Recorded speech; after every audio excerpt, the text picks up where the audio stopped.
Presunto culpable bajo escrutinio. Los archivos GRAP. Episodio 4. El escudo del soldado.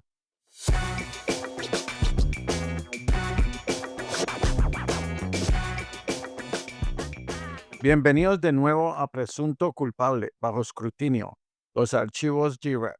Soy su anfitrión, Rogelio Guerra. En el episodio 3 expusimos el protocolo del chivo expiatorio. Revelamos cómo los altos mandos militares, desesperados por encubrir un caso de $1.000 millones causado por su propia incompetencia y el contrato ilegal de DocuPack, dirigieron la maquinaria investigativa del CID en mi contra.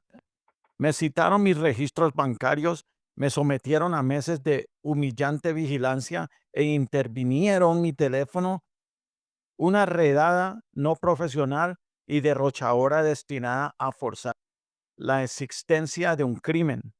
Sin embargo, mientras estaba aislado esperando que el sistema me acusara, me di cuenta de una verdad crucial. No encontraron nada. El CID revisó mis finanzas y no encontró nada malo. Vigilaron mis movimientos, incluso me atraparon en un Dave and Buster's con mis hijas y no encontraron nada ilegal. Escucharon mis conversaciones privadas y no encontraron nada criminal. A pesar de todo el gasto y esfuerzo, mi integridad se mantuvo intacta. Así que el enfoque cambió. La investigación pasó de mis acciones la integridad de las personas que había reclutado, mis soldados.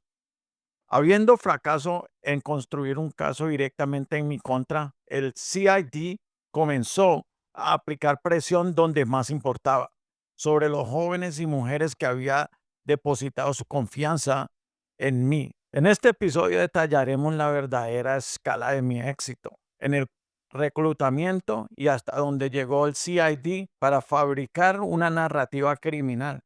Comenzaron a interrogar a mis soldados y a hacer una pregunta diseñada para hundir mi carrera. ¿Alguna vez Rogelio les pidió dinero por su alistamiento o por cualquier persona que usted incorporó en el programa? Analizaremos los pilares de cualquier investigación real, la evidencia, los testigos y el motivo. Y mostraremos cómo el CID ignoró deliberadamente los tres. Revelaré cuántos soldados traje a la guardia, cuántos estuvieron involucrados en GRAP y la dolorosa verdad sobre cuántos fueron coaccionados a decir algo negativo sobre mí. Esta presión sobre mis soldados fue la traición máxima. Me obligó a mí, el soldado que intentaron etiquetar como criminal, a convertirme en el investigador que realmente necesitaban, a levantarme y escudar a las mismas personas que el sistema estaba tratando de destruir para salvar su propia reputación. Esta es la historia del escudo del soldado.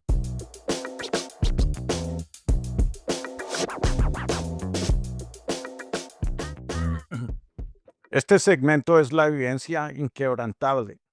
El CID construyó su narrativa sobre una simple suposición. Un reclutador altamente exitoso debe ser corrupto.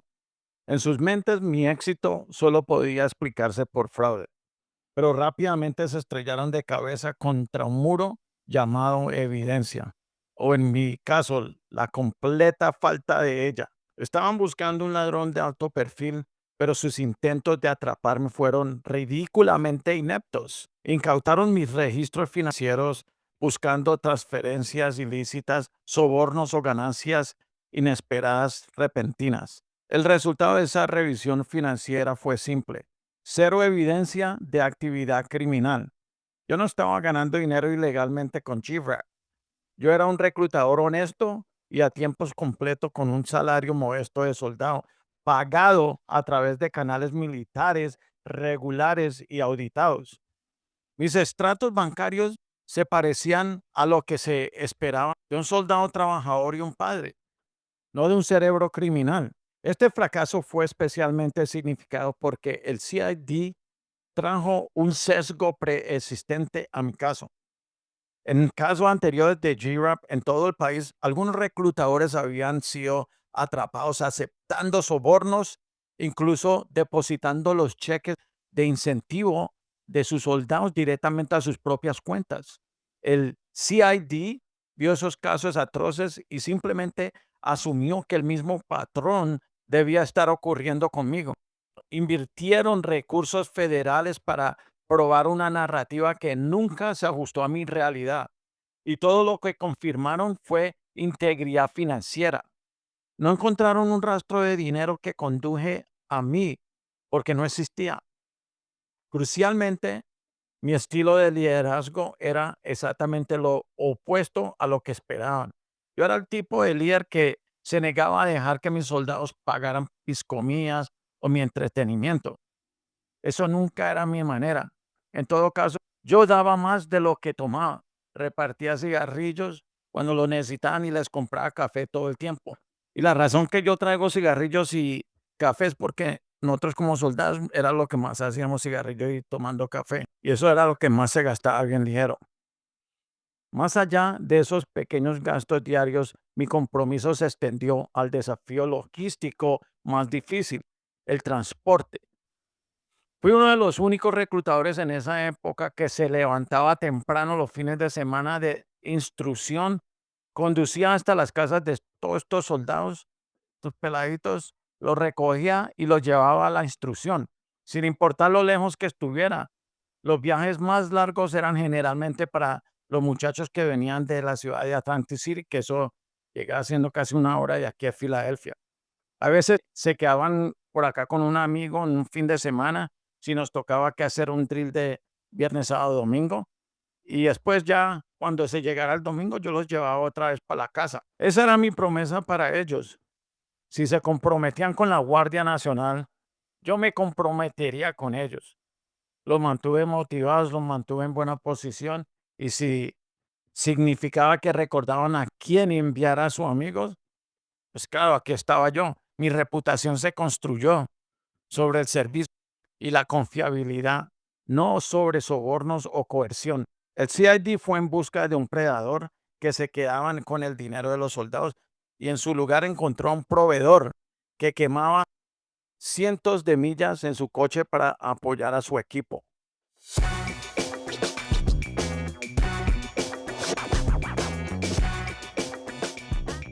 Este segmento es la investigación de campo, un desperdicio de dinero de los contribuyentes. Su vigilancia operativa fue igual de infructuosa. Durante meses los agentes me siguieron, intervinieron mi teléfono y rastrearon mi coche. Pues esperaban ver reuniones con contactos turbios, intercambios de efectivo o cualquier indicio que, de comportamiento sospechoso. ¿Qué vieron realmente? Me vieron conduciendo al trabajo, conduciendo a casa, llevando a mis hijas a Dave and Buster's, viviendo la vida de un padre y soldado dedicado y honesto. No descubrieron ningún comportamiento criminal, ninguna reunión secreta, ninguna entrega de dinero en efectivo, solo las rutinas ordinarias de un hombre que hacía su trabajo y cuidaba a su familia. Su operación poco profesional y de mano dura no solo fracasó en probar su caso, se convirtió en evidencia negativa contra su propia teoría. Quemaron enormes cantidades de dinero de los contribuyentes en vigilancia que no produjo más que detalles mundanos. Y aún así se negaron a admitir que estaban equivocados cuando no pudieron construir un caso basado en mi dinero o mis movimientos. El CID se vio obligado en enfrentar la verdadera razón por la que yo era una persona de interés, mi éxito. Para entender lo que estaban tratando de desmantelar, hay que mirar los números y el contexto. Durante la era de GRAP, fui uno de los principales reclutadores de mi estado. Personalmente, enlisté a cientos de soldados en la Guardia Nacional del Ejército. De esos cientos, solo una fracción de grupos relativamente pequeño y manejable están asociada con el programa. La gran mayoría de mis alistamientos provino de mi propio esfuerzo, mi profesionalismo y un sistema de reclutamiento ético que había perfeccionado durante años de prueba y error. Construí relaciones, hice seguimiento, fui mentor de prospectos, Ayudé a resolver sus problemas de transporte y me puse a disposición. Ese sistema funcionó y se notó. En un clima donde el liderazgo esperaba fraude, mi éxito parecía una anomalía estadística. Vieron mis altas cifras y saltaron directamente a la culpa. En realidad, esos números eran solo un testimonio de persistencia, confianza e integridad en un entorno defectuoso. Habiendo fracasado en romper mi integridad personal con pruebas, el CID giró hacia su última y más cínica opción. Intentarían romper la integridad de mis alistamientos. Se centraron en el pequeño grupo de soldados que habían utilizado GRAP con la esperanza de extraer una declaración que pudieron torcer para convertirla en un crimen. La investigación dejó tratarse de descubrir la verdad y se convirtió en coaccionar a un solo soldado para que dijera que yo era culpable. Esa fue la línea que eligieron cruzar y eso es lo que estamos exponiendo en este episodio.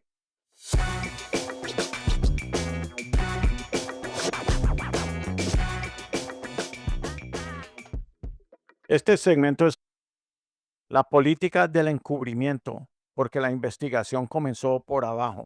La pregunta es obvia. Si el problema comenzó con DocuPack y los generales que aprobaron una estructura ilegal, ¿por qué la investigación no comenzó ahí? ¿Por qué ignorar el despilfarro de ADSW y otros incentivos mientras se fijaban en los soldados de bajo rango?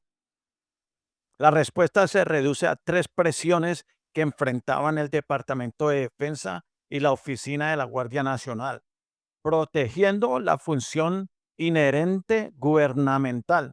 La razón más fundamental por la que DocuPack y los generales contratantes fueron protegidos fue legal. El problema de la función inherente gubernamental, el defecto. El ejército subcontrató una función militar central, el reclutamiento a DocuPack. Por ley y regulación, las funciones que implican autoridad soberana como reclutar personal militar no deben ser entregadas a contratistas privados para que los admiten como si fueran simplemente otro servicio comercial. El encubrimiento. Una investigación seria sobre DocuPack y los generales que autorizaron ese contrato habría obligado al liderazgo a admitir que GRAP era potencialmente ilegal desde el primer día. Una empresa privada estaba ejecutando lo que debería haber sido una función estrictamente gubernamental. El tercero, que es el riesgo. Admitir eso habría abierto la puerta a una inmensa reacción política ilegal, incluyendo posible disciplina para los generales involucrados y desafíos a cada contrato que DocuPack tenía. En lugar de asumir esa decisión, fue más fácil redirigir la culpa hacia miles de soldados de bajo rango y fingir que el problema era solo la codicia individual. No era un programa fundamental ilegal. El agujero negro presupuestario y el escrutinio del Congreso. Usted ya vio cómo se estaba quemando el dinero en múltiples capas. ADSW incentivos para reclutadores y GRAP. El problema ADSW, que es el trabajo especial en servicio activo, y otros fondos de incentivos provenían de presupuestos gubernamentales auditados que deberían haber sido gestionados rigurosamente por oficiales superiores. El espectáculo de fin de año que usted presenció, unidades luchando por quemar cada dólar restante, no fue un crimen cometido por soldados rasos. Fue un fallo de supervisión y administración de nivel de mando. La narrativa pública. Cuando el Congreso y el público comenzaron a hacer preguntas sobre $1,000 millones gastados, los generales no podían declarar. Perdimos el control de nuestros propios presupuestos internos y también subcontratamos el reclutamiento a un contratista ilegal. No podían decir eso. La solución, elaboraron una historia más limpia y políticamente útil. El despilfarro se marcaría como mala gestión, pero el crimen se atribuiría a los soldados que supuestamente manipulaban el GRAP para obtener sobornos. Al centrar el foco en los sobornos fraudulentes en los niveles más bajos, separaron el despilfarro del liderazgo de la supuesta codicia de la tropa. Esa maniobra protegió carreras en la cima y detuvo un escrutinio más profundo sobre cómo se habían gestionado realmente los fondos militares internos, la eficiencia del protocolo del chivo expiatorio. En cualquier sistema que busque victorias rápidas y buena imagen, los soldados son objetivos convenientes. El objetivo, los soldados de tropa operan bajo el código de uniforme de justicia militar. Tienen una palanca política limitada y pueden ser presionados con amenazas a sus carreras, beneficios y registros. Pueden ser señalados, marginados o castigados administrativamente sin un espectáculo público. El método. Perseguir a DocuPack habría requerido una seria investigación forense financiera, escrutinio de contratos y batallas legales con una corporación bien representada. Ir tras los soldados fue más fácil.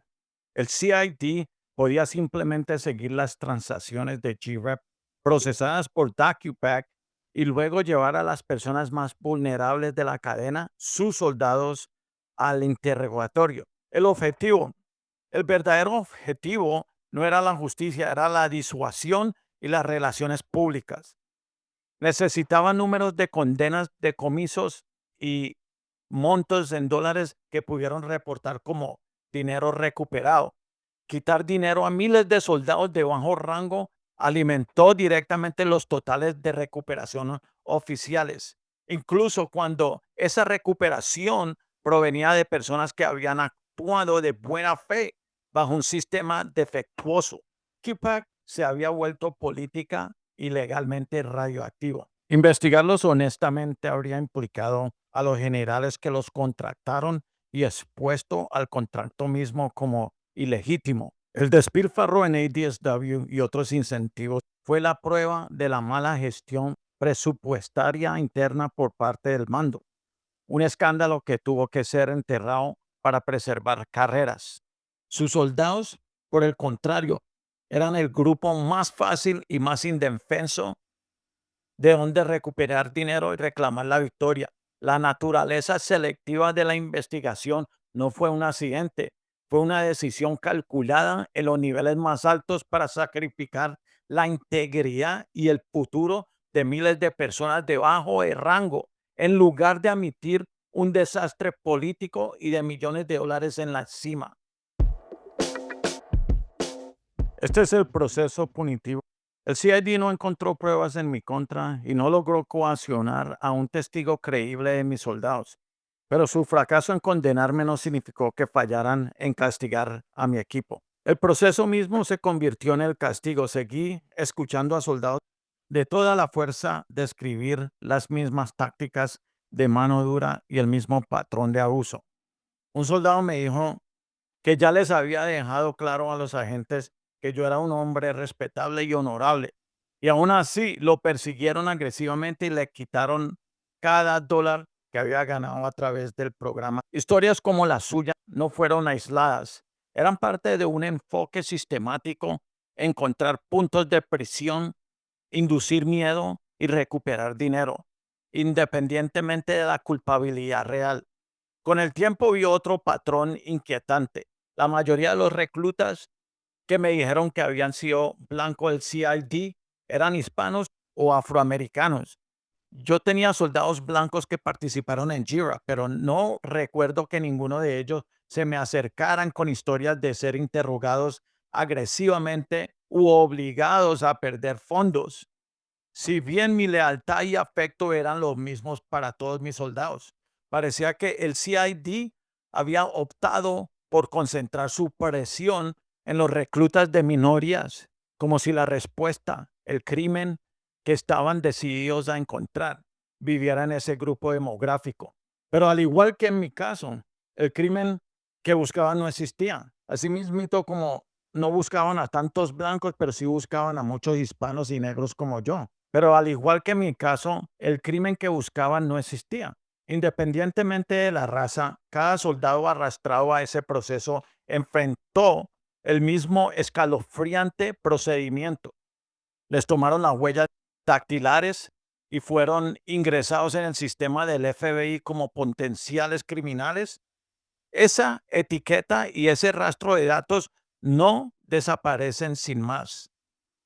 Debido a que el CID los estaba investigando por posible fraude, estos soldados también fueron señalados dentro de sus propias compañías y unidades. Una investigación federal externa proyectó automáticamente una sombra sobre sus registros.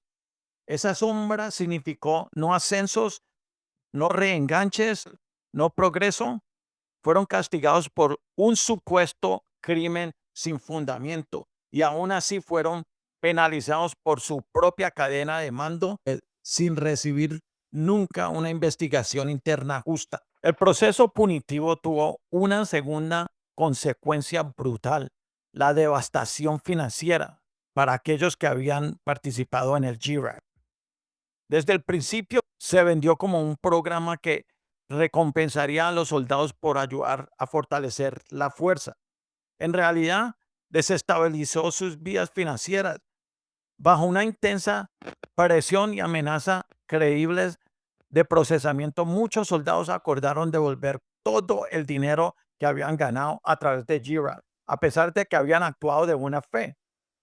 La injusticia fue más profunda debido a que los asistentes de reclutamiento fueron clasificados por DocuPack como contratistas independientes. Ya habían pagado una parte significativa, a menudo alrededor de un tercio de esos ingresos en impuestos. Cuando el ejército recuperó los pagos brutos de GRAP, esos impuestos también se perdieron. No había un cambio fácil para recuperar ese dinero, ninguna corrección automática. El gobierno se quedó tanto con el incentivo recuperado como con los impuestos pagados sobre él. Y se lo explico un poquito mejor. O sea, digamos que entreguen $300 y encima de esos $300 los muchachos tuvieron que pagar $100 encima en presupuesto, o sea que 400. O sea que el gobierno le quitó esos 300 y se le perdieron esos 100, terminaron perdiendo 100, menos $100, menos el 33% de cada pago que ellos devolvieron al gobierno, perdieron el 33% de todo eso. Y eso era plata de ellos, no plata que le había dado el gobierno. Hasta el día de hoy, muchos de esos soldados todavía no tienen una forma realista de recuperar ese dinero de impuestos. Mientras tanto, el contratista que diseñó y ejecutó este sistema defectuoso no perdió sus ganancias. Los altos mandos necesitaban mostrar progreso en la recuperación de dinero, por lo que en lugar de ir tras la estructura ilegal en la cima, enviaron agentes para quitarlo directamente de los bolsillos de los soldados de bajo rango e inocentes.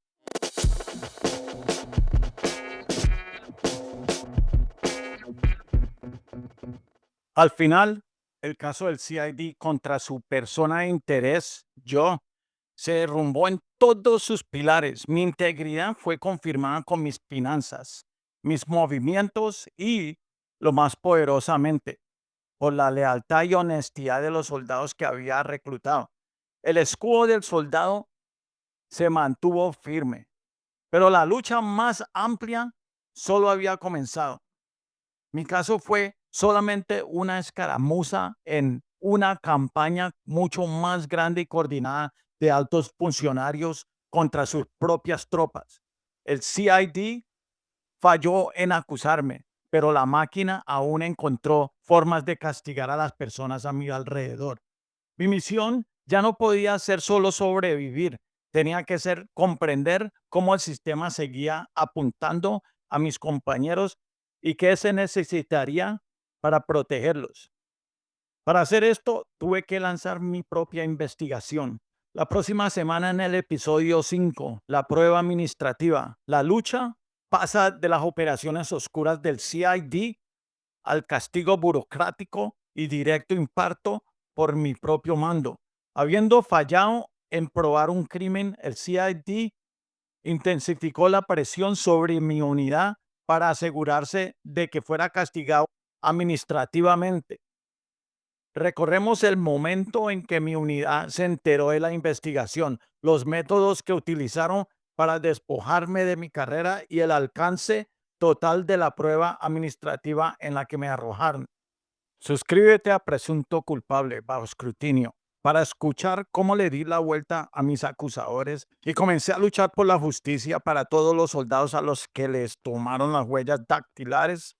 Fueron señalados y arruinados financieramente por un sistema decidido a protegerse a sí mismo a su costa.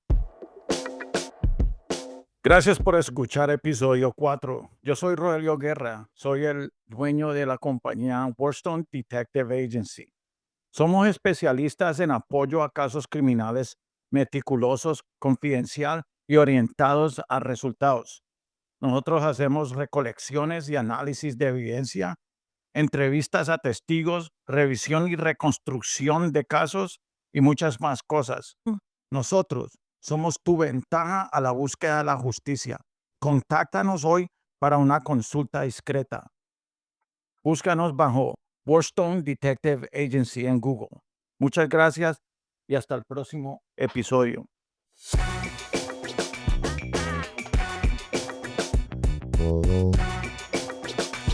Or